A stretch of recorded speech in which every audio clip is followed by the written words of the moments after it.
اللي أنا شايفاه كمواطنة مصرية إن السلم والأمن الاجتماعي مهدد بسبب قانون الإيجار القديم، واللي هم عايزين يعملوا فترة بعد 5 سنين إن هم يحرروا عقد الإيجار، بالمخالفة لما جاء في حكم المحكمة الدستورية، اللي هي قالت إن ثبات الأجرة هو المشكلة، وما قالتش لا المدد ولا قالت مشوا دوت ولا بتاع، والناس هاصت وزادت في الزيطة.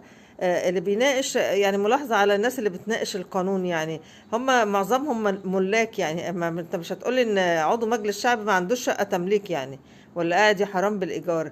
ولا مذيعين، السادة المذيعين كبار المذيعين اللي بيناقشوا دول أكيد ما هم ما عندهمش برضو مش قاعدين واحد مرتبه مليون وما اعرفش وكام وشغال في قناة سعودية وعمال يهلك، وواحد ما اعرفش شغال في قناة تبع كبار رجال الأعمال. يعني كل واحد فيهم هو عنده شقق تمليكه وعياله وعنده عمارات، فهم الملاك.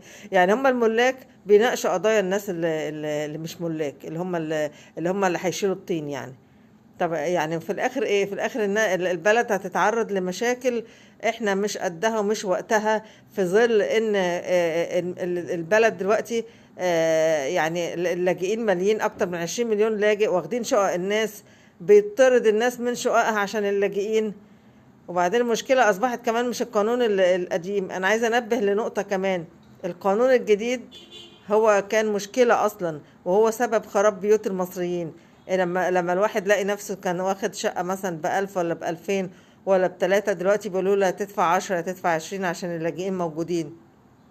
ما هو ده حاجة من القوانين برضو اللي اتسرقت بسرعة بسرعة بسرعة، ولبست الناس وبقت أصبحت يقولك الطلاق، نسبة الطلاق زادت ليه؟ الناس مش مستحملة بعضها ليه؟ طب ما طبيعي لما رب الأسرة مش قادر يصرف على أسرته، دي هتبقى النتيجة يعني.